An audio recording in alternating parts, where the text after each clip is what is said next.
क्या बढ़ा हुआ ब्लड प्रेशर सिर्फ बड़े बूढ़ों की प्रॉब्लम है?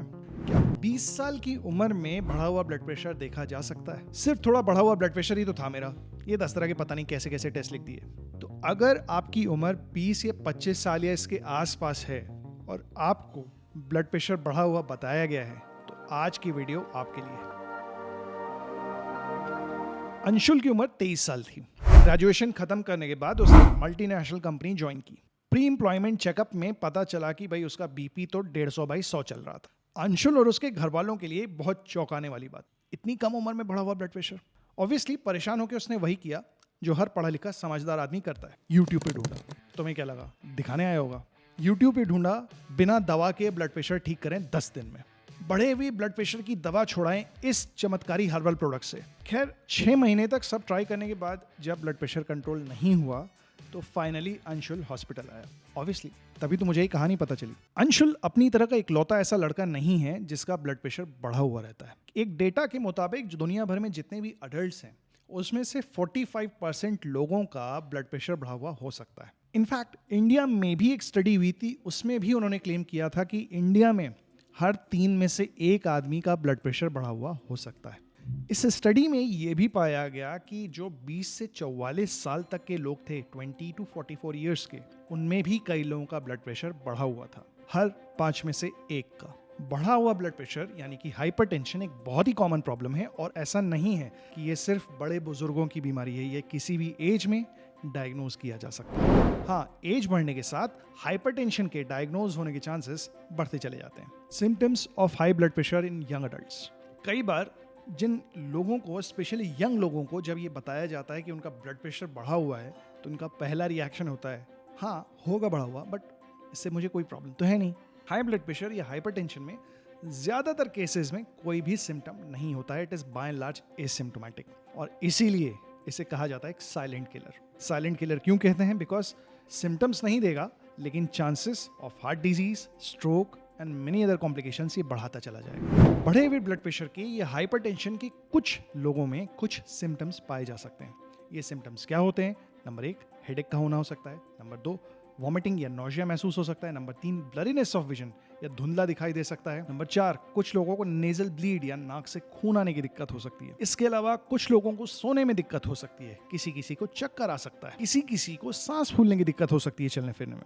कोई एंग्जाइटी, घबराहट जैसी चीजें बताता है और किसी किसी में ये बहुत विकराल रूप ले लेता है। किसी किसी में ये बहुत ज्यादा कॉम्प्लिकेट हो जाता है। वहां the patient might be unresponsive और माइट हैव सीजर्स। इसमें जो सिम्टम्स हैं वो नॉन स्पेसिफिक होते हैं। नॉन स्पेसिफिक यानी कि अगर आप मुझे बताओगे कि आपको इनमें से कुछ हो रहा है, किसी का भी पहले बार में दिमाग नहीं जाएगा कि आपका ब्लड प्रेशर बढ़ा हुआ है। बढ़े हुए ब्लड प्रेशर में सिम्टम्स यूजुअली इतनी जल्दी नहीं आते हैं। यूजुअली तभी आते हैं या तो ब्लड प्रेशर बहुत ज़्यादा बढ़ा हुआ है या ब्लड प्रेशर बहुत टाइम से बढ़ा हुआ है। तो अगर आपको इनमें से कोई सिम्टम आ रहा है और आपका ब्लड प्रेशर बढ़ा हुआ है, see your doctor immediately. Lot of times people want to know कि उनके बढ़े हुए ब्लड प्रेशर के पीछे कारण क्या है। कई लोग इस बात पे बहुत एतराज़ करते हैं कि मेरा ब्लड प्रेशर बढ़ा हुआ आया था, एक सिंपल सी चीज़ थी, इसमें मुझे 10 तरह के टेस्ट क्यों लिख के दे दिए गए? तो यंग अडल्ट्स में हाई ब्लड प्रेशर बहुत सारे कारणों की वजह से हो सकता है। इसमें सबसे पहले आता है एसेंशियल हाइपरटेंशन। यस, बिना कारण के होने वाला ब्लड प्रेशर यंग अडल्ट्स में भी मोस्ट कॉमन कॉज है बढ़े हुए ब्लड प्रेशर का।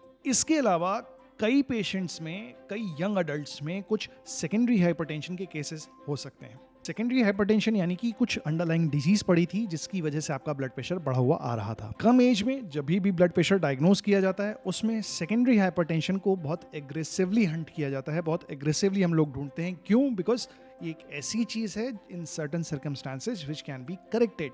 जैसे जैसे हमारी एज बढ़ती चली जाती है वैसे वैसे हमारे बढ़े हुए ब्लड प्रेशर के पीछे किसी कारण के होने के चांसेस कम होते जाते हैं और एसेंशियल हाइपरटेंशन के होने के चांसेस बढ़ते चले जाते हैं। कुछ बहुत स्पेसिफिक कारण हैं जिसकी वजह से यंग अडल्ट्स में बढ़ा हुआ ब्लड प्रेशर आजकल देखने मिल रहा है। इनमें से कुछ आते हैं लाइफस्टाइल फैक्टर्स। ओवरवेट होना, डाइट में एक्सेसिव सॉल्ट का कंजम्पशन करना, physically by and large inactive होना, बहुत ज़्यादा अल्कोहल का कंजम्पशन, स्मोकिंग, एक्सेसिव कैफीन का कंजम्पशन और बहुत सारा स्ट्रेस का होना। ये कुछ लाइफस्टाइल फैक्टर्स हैं which may be responsible for your बढ़ा हुआ blood pressure in young age. अभी थोड़ी देर पहले मैंने बात की थी सेकेंडरी हाइपरटेंशन की, यानी कि किसी कारण की वजह से आपका बीपी बढ़ रहा है। तो इस सेकेंडरी हाइपरटेंशन के पीछे क्या क्या कारण हो सकते हैं? इसमें आती हैं बहुत सारी पॉसिबिलिटीज़, और बहुत सारी पॉसिबिलिटीज़ को हमें एक्सक्लूड करना होता है। सबसे पहले या तो आपको किडनी डिजीज़ है, या जो आपको किडनी की आर्टरी जा रही है उसमें किसी तरह का ब्लॉक है, या आप कोई दवा खा रहे हैं जिसकी वजह से आपका ब्लड प्रेशर बढ़ रहा है, जैसे आप स्टीरॉइड्स ले रहे हैं या पेन किलर्स ले रहे हैं, या आप फीमेल हैं, आपको ओरल कॉन्ट्रासेप्टिव पिल्स चल रही हैं, इनकी वजह से आपका ब्लड प्रेशर बढ़ा हुआ हो सकता है। इसके अलावा आपका वजन बहुत ज़्यादा बढ़ा हुआ था, आपको ऑब्स्ट्रक्टिव स्लीप एपनिया है, या कुछ एंडोक्राइन डिसऑर्डर्स हैं, यानी कि कुछ हार्मोनल प्रॉब्लम्स हैं, उन केसेस में भी ब्लड प्रेशर बढ़ा हुआ हो सकता है। कुछ टेस्ट हम इन्हीं सेकेंडरी हाइपरटेंशन के कॉजेस को एक्सक्लूड करने के लिए करते हैं, और कुछ टेस्ट हम करते हैं ब्लड प्रेशर के साथ एसोसिएटेड कुछ और कंडीशंस को देखने के लिए। कौन सी कंडीशंस हम लोग इस तरह से देख रहे हैं, तो इसमें आता है सबसे पहले हमारा कोलेस्ट्रॉल डिसऑर्डर्स, जिसके हम लोग लिपिड प्रोफाइल करा के देखते हैं, और दूसरा डायबिटीज। क्या स्ट्रेस यंग अडल्ट्स में या बढ़े हुए ब्लड प्रेशर के लिए कंट्रीब्यूट कर सकता है? तो इसमें पता होने की हैं दो बातें। नंबर एक, अगर आपको एक्यूट स्ट्रेस है तो उसमें आपको शॉर्ट टर्म स्पाइक मिल सकती है अपने ब्लड प्रेशर में, या आपको लंबे समय से किसी तरह का स्ट्रेस चला रहा है, जॉब का स्ट्रेस, फाइनेंसेस का स्ट्रेस, इसमें क्रॉनिक स्ट्रेस की वजह से परसिस्टेंटली एलिवेटेड ब्लड प्रेशर आपको देखने मिल सकता है। स्ट्रेस के बारे में डिटेल में फिर से बात करेंगे। मोटे तौर पे जान लो, अगर स्ट्रेस से आप परेशान हैं, स्ट्रेस की वजह से आपका ब्लड प्रेशर बढ़ रहा है, there are certain things which can be done for it. इसमें आता है regular physical activity, preferably aerobic activity, ये हेल्प करती है स्ट्रेस की कंडीशन में। दूसरा, हेल्दी डाइट। तीसरा, प्रॉपर स्लीप। चौथा, रिलैक्सेशन टेक्निक्स लाइक योगा या ब्रीदिंग एक्सरसाइज। और पांचवा, स्पेशलिस्ट की हेल्प। तो अगर आपको लगता है कि आपका स्ट्रेस रिस्पॉन्सिबल है बढ़े हुए ब्लड प्रेशर के लिए, now is the time that you should take some corrective actions. फिर बात आती है ब्लड प्रेशर से जुड़े हुए कॉम्प्लिकेशंस की। सीधी बात है, आपकी एज कम है, आपको लगेगा क्या ही होने जा रहा है मेरा, but there are things you should know. बढ़ा हुआ ब्लड प्रेशर कॉम्प्लिकेशंस पैदा कर सकता है, आज नहीं करेगा, बाद में करेगा। क्या कॉम्प्लिकेशंस पैदा कर सकता है? नंबर एक, स्ट्रोक करा सकता है। नंबर दो, हार्ट डिजीज करा सकता है, यानी कि हार्ट की आर्टरीज में ब्लॉकेजेस के लिए रिस्पॉन्सिबल एक फैक्टर है। नंबर तीन, ये हार्ट फेलियर के रिस्पॉन्सिबल हो सकता है। नंबर चार, ये विजुअल लॉस या दिखाई देने में दिक्कत के लिए रिस्पॉन्सिबल हो सकता है। और नंबर पाँच, ये आपकी किडनीज पे नुकसान पहुंचा सकता है। बात आती है ट्रीटमेंट की, और ट्रीटमेंट यानी कि दवाओं का नाम लेते ही पहला ही रिएक्शन जो हमें सुनने मिलता है, इतनी कम उम्र में इतनी सारी दवाएं, यंग पेशेंट्स में स्पेसिफिकली, और इवन कभी कभार उनके डॉक्टर्स में भी ब्लड प्रेशर की दवाओं को स्टार्ट करने से लेके उनकी डोज एडजस्टमेंट को लेके काफ़ी हेजिटेशन रहता है। आपको पता होनी चाहिए एक चीज़ की, बढ़े हुए ब्लड प्रेशर के जितने भी लोग हमारी कम्युनिटी में हैं, उनमें से बहुत सारे ऐसे हैं जो अपना ब्लड प्रेशर पुअरली कंट्रोल लेके घूम रहे हैं। स्टडी के मुताबिक हाइपरटेंशन के लगभग 64% पेशेंट्स ही ऑप्टिमली कंट्रोल्ड होते हैं, बाकी सारे के सारे ही पुअरली कंट्रोल्ड ब्लड प्रेशर लेके घूम रहे हैं। जो आप ये सुन के खुश हो जाते हो ना कि लो डोज पे दवा स्टार्ट कर रहा, तो आपको पता होने की बात यह है that there is no low dose and there is no high dose, there is only optimal dose. लोग अक्सर डरे हुए होते हैं because of the side effects of these drugs. लोग हम लोगों से ओपीडी में पूछते हैं कि इतने लंबे समय तक ये दवा खाने से मेरे लिवर और किडनी खराब तो नहीं हो जाएंगे? इसका जवाब है नहीं। All these drugs are reasonably safe. कि जो भी दवाएं आपको ब्लड प्रेशर के लिए स्टार्ट की जा रही हैं, they have been proven to be safe in long term studies. कुछ दवाएं इनमें से ऐसी होती हैं जिनसे किसी मरीज को लॉन्ग टर्म में किडनीज में कुछ फर्क पड़ सकता है, किडनी पैरामीटर्स में कुछ चेंजेस आ सकते हैं।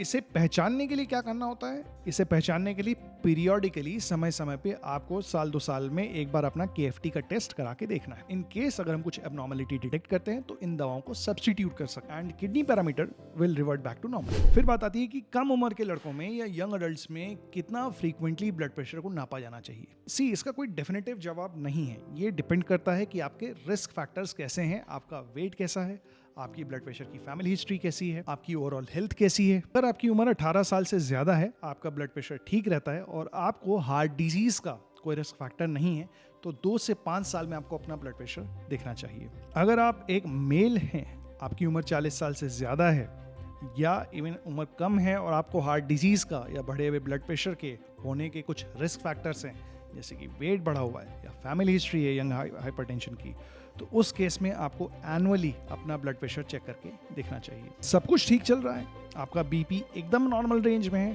5 साल में एक बार बीपी देखने में कुछ नहीं जाता। इन केस अगर आपका ब्लड प्रेशर बढ़ा हुआ आ जाता है, आपको हाइपरटेंशन डायग्नोज हो जाता है, क्या करना है? तब आपको सबसे पहले करना है ब्लड प्रेशर की रेगुलर मॉनिटरिंग। अगर आपको रिसेंटली ही बढ़ा हुआ ब्लड प्रेशर डायग्नोज किया गया है तो आपको फ्रीक्वेंटली अपने घर पे सुबह शाम हफ्ते में कुछ दिन अपना ब्लड प्रेशर नाप के देखना चाहिए, अपना चार्ट बनाना चाहिए, ताकि आप नेक्स्ट टाइम जब अपने डॉक्टर से मिलने जाएं तो उन्हें पता हो कि आपके ब्लड प्रेशर का कंट्रोल कैसा है। इन केस अगर आपको ब्लड प्रेशर डायग्नोज किया गया है विच इज़ ऑप्टिमली कंट्रोल्ड, तो बीच बीच में हफ्ते 10 दिन में एक बार ब्लड प्रेशर देखना बहुत होता है। तो अब बात आती है फॉलोअप की। तो आपको अपना ब्लड प्रेशर रखना कितना है? कहते हैं ऑप्टिमल ब्लड प्रेशर कंट्रोल ये होता है आपका सिस्टोलिक बीपी जब आपका 120 से कम हो, डायस्टोलिक बीपी 80 mmHg से कम हो। बढ़ा हुआ ब्लड प्रेशर हम लोग तब कहते हैं जब आपका ऊपर का या सिस्टोलिक ब्लड प्रेशर 140 mmHg से ज़्यादा हो और डायस्टोलिक ब्लड प्रेशर 90 mmHg से ज़्यादा हो। अगर बीपी बढ़ा हुआ आ रहा है तो इसमें आपको थोड़े ट्रीटमेंट इंटेंसिफिकेशन की ज़रूरत है और थोड़े लाइफस्टाइल मॉडिफिकेशन की। वो लाइफस्टाइल मॉडिफिकेशंस क्या हैं जिन्हें करके हम अपने ब्लड प्रेशर को कंट्रोल कर सकते हैं, अपनी दवाओं की रिक्वायरमेंट को कम कर सकते हैं? ये जानने के लिए इस वाले वीडियो को जाके देखो।